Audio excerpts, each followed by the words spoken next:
Governor Sarah Palin heads to Washington, D.C. this weekend to push for Alaska's share of the federal stimulus package. This morning, she sat down with a group of Alaska lawmakers to talk strategy. It's the first time this session that she's met with legislative leaders. Channel 2's Rhonda McBride is in Juneau, and she talked with both the governor and lawmakers about that meeting. Rhonda? Well, here at the state capitol, they call the executive branch of government the third floor, which is right upstairs for me. That's where the governor's offices are. And for some time now, lawmakers have complained about a strained relationship with the third floor. But for 1 hour this morning, the governor persuaded Senate and House leaders to leave the capitol and some of the old baggage behind. A lot of governors in the past have used the mansion quite a bit. I think the current administration doesn't. But on this occasion, the governor opened the doors and invited Senate and House leaders here to gather around the dining table to talk about how to get Alaska's slice of the federal economic stimulus pie. Lawmakers were worried that the governor wouldn't push for Alaska's share, but now they're reassured. We can't let one issue interfere with all the issues, so we're willing to hopefully work on the issues we can agree on, and there'll be issues that we disagree on, and we'll work our way through them. Some of those disagreements weren't talked about, like the governor's campaign for vice president and the impact of future political aspirations on her job.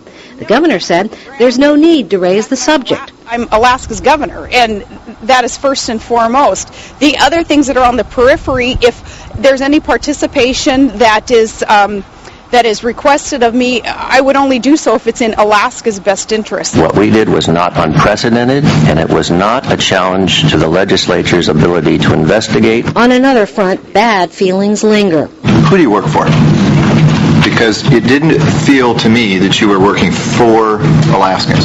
It's a multi-answer to you is the people, the state of Alaska, the Constitution, the departments, the state employees, and under other normal circumstances, it would be the governor. Lawmakers are still concerned about what happened last year when subpoenas in the legislature's investigation into the firing of the Public Safety Commissioner were ignored by the governor's staff. The whole affair was messy and sloppy to me and cast a black eye on Alaska and the manner in which we handle our due process. Representative Max Gruenberg asked if there might be a legislative fix to head off future clashes between the executive and legislative branches.